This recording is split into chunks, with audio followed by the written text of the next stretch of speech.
Hello, and just before we start today's video, a quick disclaimer straight off the bat. Yes, this video is about the Synology HAT3300 Plus series hard drives launched today. And although the recording you're going to see was actually recorded the day before I left for Taipei and the event Computex and, Synology's own event, unfortunately I was unaware that when I get here, I'd actually have hands-on with the drive itself, as I'm sure you can see on screen right now. So a lot of the slight question marks later on in this video regarding whether they are built on Seagate drives. First and foremost, they are 100% built on Seagate drives, and two, regarding availability, they are available now. Today is launch date for these drives. I didn't realise until I got to Taipei and found that out. So if you hear that later on in the video where, silly old Rob is thinking to himself, I wonder when these drives are going to come, here's me in the future telling you they are launched today. But the rest of this video, when we're talking about other drives, compatibility, what these drives can do and what they can do comparative to other drives, are all completely relevant. So I really hope you enjoy this video, and I apologise for having to put this little addendum on the beginning here because I didn't tell that the future would say these drives are coming now. So let's crack on with the video.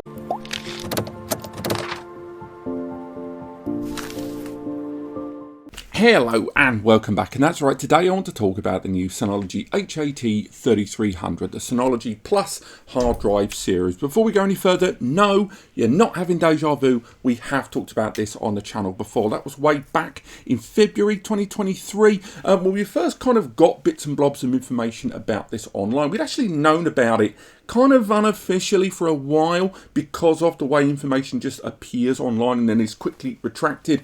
And although we've known about it for a while, there was a lot of things about, and indeed in that video, where we had to slap a big old TBC on them. And this video is going to serve to confirm everything we know about those drives. Indeed, we're going to include pricing, we're going to include lots of information about hopefully release schedules and Synology's approach to compatibility, which hopefully is timelined on the bottom if you want to go straight to that. But otherwise, let's crack straight on everything we know about these drives. These are the Plus series of hard drives from Synology. They already have a range of hard drives already in the HAT5300 and the HAT3300 series of drives there. That is their enterprise class drives there. Now, these are not designed to compete with those. These are designed to be useful to users of the Plus series, the Value series, your J series, even the video analysis series there. Now, these arrive in 4 capacities off the bat: 4TB, 6TB, 8TB and 12TB, but no doubt that will get a little larger over time when it comes to going for that kind of SMB mid-range prosumer, and again, even the economical buyers out there.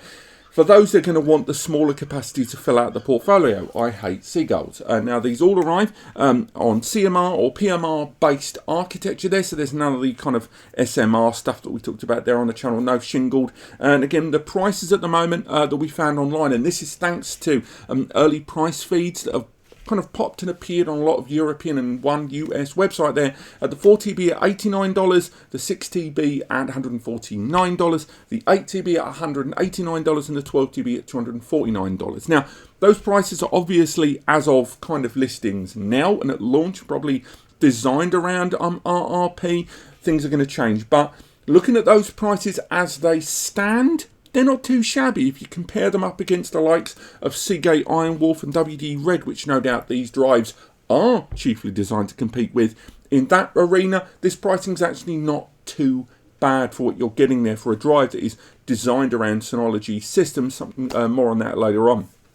Now, the specifications are largely identical on the 4 to 8TB. It's the 12TB where things are slightly different. Arriving in standard air sealing casing, with the exception of the 12TB, which uses helium, like pretty much every 12TB that has been rolling around for the last few years. It also arrives with a 5400 RPM, with the 12TB at 7200. Again, because of that helium and because of the thinner platters there, it has to kind of spread things out a little bit more, but it also ups the RPM. Cache, they've all arriving with 256 meg of onboard caching. In terms of reported transfer rates, we've only got Synology's reported numbers to go with, which is 202 megabytes per second maximum transfer on sequential read on the 4, 6 and 8TB. but increasing up to 240 megabytes per second on that 12 TB drive there. Again, Helium 7200, it's all there. In terms of durability, 1 million hours MTBF at 600,000 load unload cycles, all fairly standard stuff. 180 terabytes per year annual workload, and the drives all arrive with 3 years of manufacturer's warranty. Now, listening to all of those specifications immediately, it makes them largely identical to that of WD Red and Seagate Iron Wolf. And indeed, although I'm not going to confirm it because it has floated around in numerous locations, including on my own platform, that these Synology HAT3300s are Seagate Iron Wolf drives with Synology firmware and badging on board.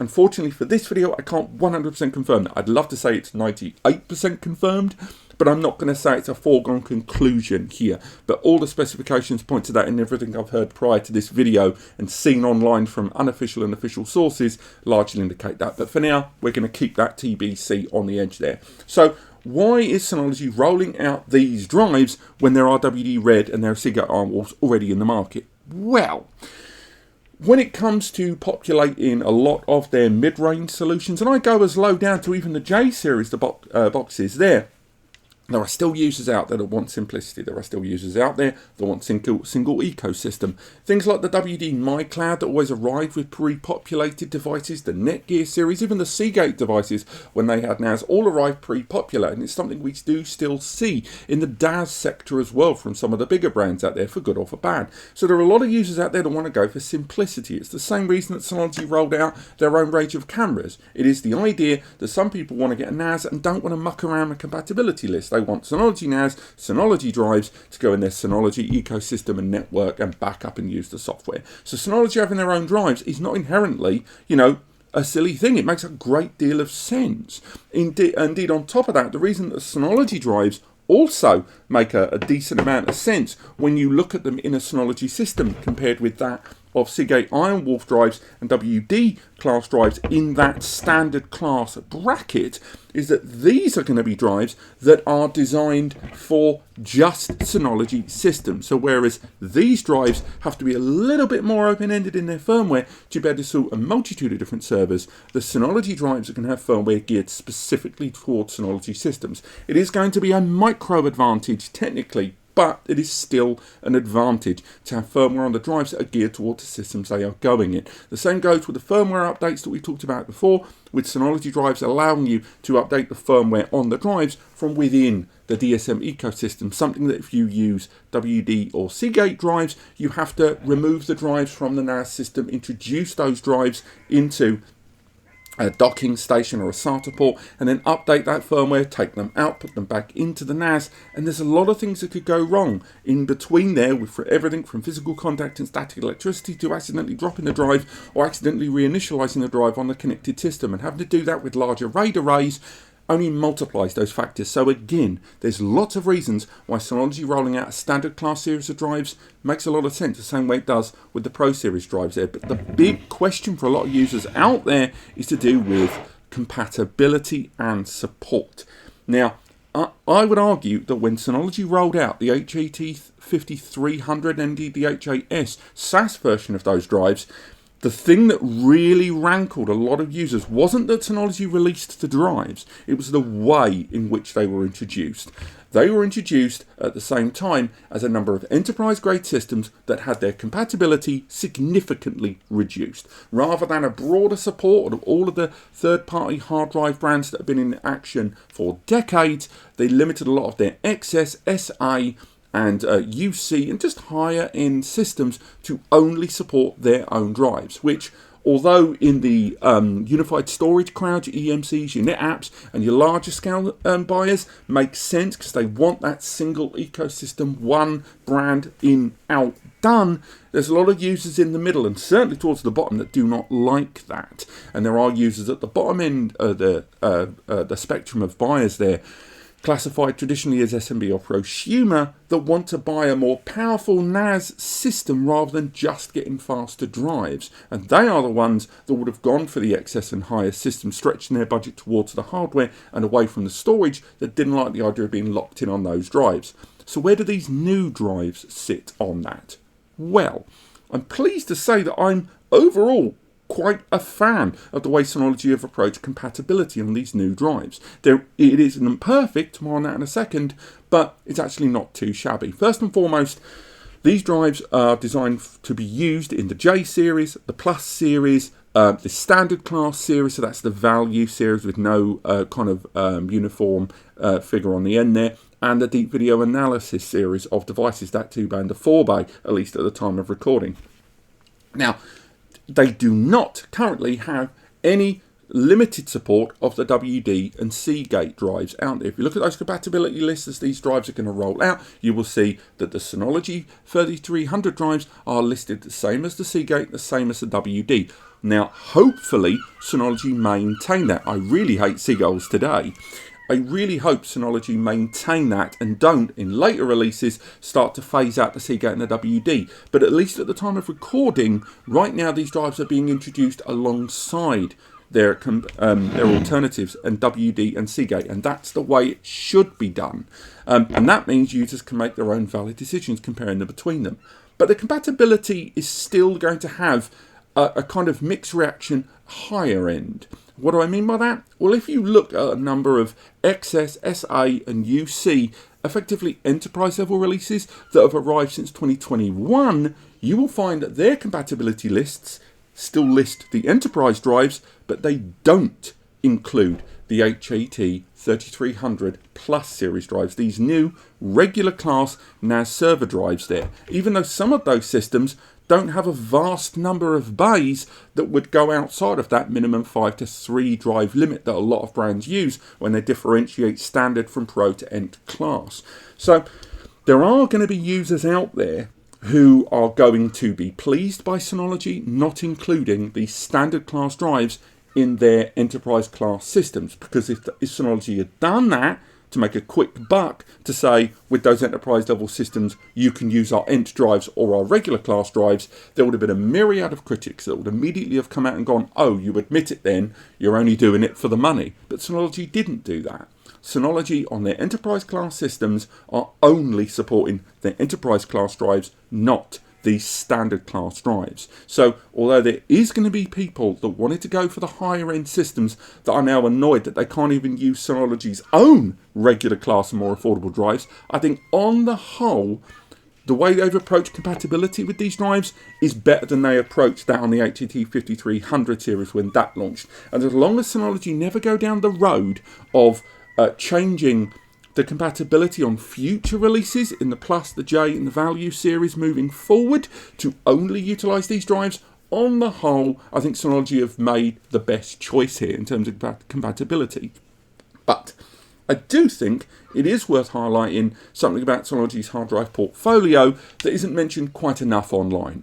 And that is the disparity between this enterprise class drive and the Plus Series 3300 drive. What do I mean by that? Well, when you do look at the likes of Iron Wolf and WD, they don't just have regular and enterprise class in their standard and then their Seagate Exos and their WD Ultrastar series. No, they have something in the middle. They have the Pro series. Now the Pro series serves in the middle.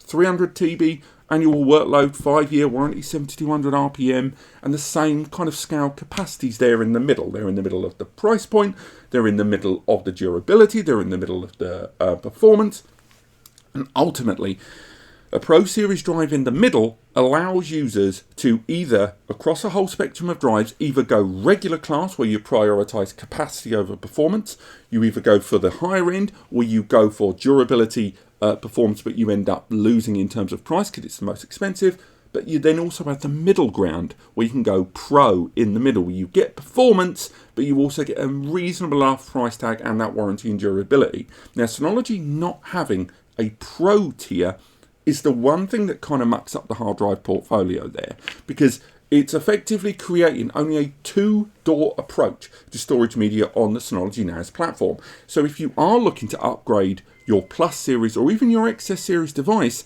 you're being forced into one of two lanes without the middle ground drive that allows you to have a little bit of the best of both worlds. Ultimately why a lot of users opt for Synology Plus series when they look at the portfolio. So right now my only real main level complaint of the Synology HAT3300 Plus series drives is that it's, if anything, continuing to segment their portfolio and creating this division in the middle. Now, whether Synology resolve that down the line, I'm not sure. Maybe it's a question of compatibility. Maybe they feel that as they're rolling out this media and they're doing it blob by blob, that that's something perhaps they can look at another day.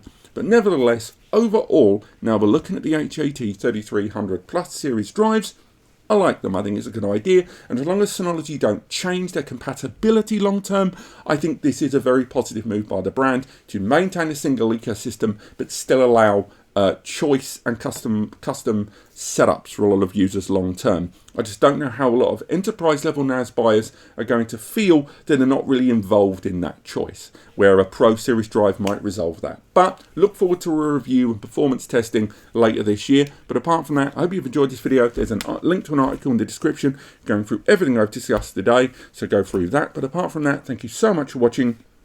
If you need free advice, there's the free advice section down there. If you link to the right hand side of NAS Compares page, the free community support forum, Ask NAS Compares, and the Discord below as well.